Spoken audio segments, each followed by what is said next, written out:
Hello दोस्तों, आप सभी दिल खोल के स्वागत है आपके अपने YouTube चैनल एम क्लासेज में। आज की इस वीडियो में हम कूलॉम नियम को समझने वाले हैं। मैं आप सभी दोस्तों को बता दूं, कूलॉम नियम बोर्ड एग्जाम 2024 के लिए काफी ज्यादा इंपॉर्टेंट है।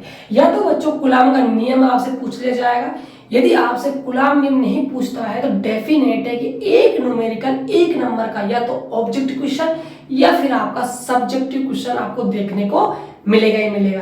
यदि आप इन दोनों चीजों को कवर कर लेते हो तो आपका एक नंबर बिल्कुल पक्का हो जाता है। तो इस वीडियो में आज हम समझेंगे कूलॉम का नियम। इसलिए नेक्स्ट वीडियो आएगी दोस्तों, उसमें हम आपको कूलॉम नियम के न्यूमेरिकल करवाएंगे। तो वीडियो का स्टार्ट करते हैं। देखिए कूलॉम का नियम होता क्या है। देखो कूलॉम नाम का एक वैज्ञानिक थे, मैं आप सभी को बता दूं, ये एक क्या थे, वैज्ञानिक थे। ठीक है, तो कूलॉम ने क्या बताया, कूलॉम ने दो आवेश लिए और दोनों आवेशों को बिंदुवत माना और स्थिर माना। उन्होंने कहा कि एक आवेश मान लीजिए यहां पर रखा हुआ है Q1, ये आपका कैसी अवस्था में है, स्थिर अवस्था में, और एक आवेश इससे कुछ दूरी पर, मान लीजिए दूरी है आपकी R, रखा हुआ है Q2, ये भी बच्चों आपका क्या है, स्थिर आवेश है। तो उन्होंने कहा कि जब दो स्थिर आवेश कुछ दूरी पर रखे हो तो इन दोनों आवेशों के बीच एक बल लगता है और उस बल का नाम दिया स्थिर वैद्युत बल। क्या नाम दिया दोस्तों, स्थिर वैद्युत बल। ये आपका बल लगता है। चूंकि ये बल आपका कूलॉम ने दिया था इसीलिए इसका नाम रख दिया गया था कूलॉम का नियम। अभी कूलॉम नियम काम कैसे करता है दोनों आवेशों के बीच में, अब हम ये समझने वाले हैं।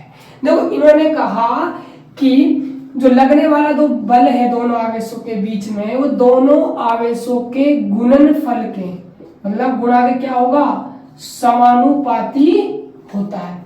देखिए सीधी सी बात है, यदि आपके आवेश जितना ताकतवर होंगे उतना ही आपका जो फोर्स है दोनों के बीच में वो क्या लगेगा, ज्यादा लगेगा। ठीक है, इसीलिए दोनों आवेशों के गुणनफल के समानुपाती होता है। और उन्होंने कहा कि दोनों आवेशों के बीच जो लगने वाला बल है ना, वो दूरी के वर्ग के क्या होता है, व्युत्क्रमानुपाती होता है।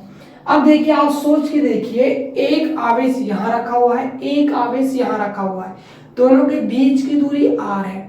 शुरुआत में कुछ बल लग रहा था, मान लीजिए F। अब आपने दूरी को बढ़ाया, ठीक है, तो दूरी जैसे आप बढ़ाओगे तो जो लगने वाला बल है उसके मान में क्या है, ये कमी आई। उसका रीजन क्या है, क्योंकि आपका जो आवेश है वो आवेश इस वाले आवेश से दूर जा रहा है, और दूर जा रहा है मतलब प्रभाव क्या हो रहा है, दोनों के बीच में कम हो रहा है, प्रभाव कम हो रहा है, इसका मतलब लगने वाला बल क्या है, कम है। तो यही लिखा है कि लगने वाला बल दूरी के वर्ग के क्या होता है, व्युत्क्रमानुपाती होता है। अब देख लीजिए आप आगे, यदि इन दोनों समीकरणों को हम संयुक्त रूप में लिखें तो F समानुपाती Q1 Q2 बटे में R स्क्वायर। जब यहां से समानुपाती का चिन्ह हटता है तो यहां पर एक नियतांक आता है K, Q1 Q2 बटे में R स्क्वायर। तो यहाँ K आपका है समानुपाती नियतांक। मैं लिख देता हूं इस बात को, यहाँ K क्या है, समानुपाती नियतांक। और जो K का मान होता है वो होता है आपका K बराबर 9 गुणा 10 की पावर 9।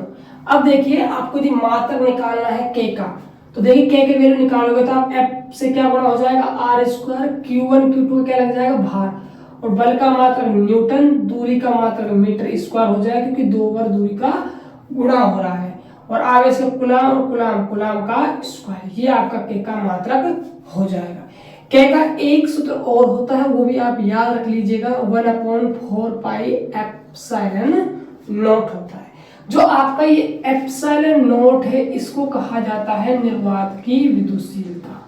क्या कहते हैं, निर्वात की विद्युतशीलता। और इसका भी मान होता है मेरे प्यारे बच्चों, मान क्या होता है सुनिए ध्यान से, एप्सिलॉन नॉट का मान होता है 8.85 इंटू 10⁻⁻⁻। अब देखिए ये K का जस्ट अपोजिट है, जो K का मात्रक है उसका उल्टा कर दीजिए, किसका मात्रक आ जाएगा, एप्सिलॉन नॉट का। तो इसका मात्रक c स्क्वायर बटे में n गुणा में मीटर स्क्वायर आ जाएगा। ये है आपका एप्सिलॉन नॉट का मान। अब मैं आपको कूलाम बल की जो डेफिनेशन है वो एक बार लिखवा देता हूँ। देखिए क्या है,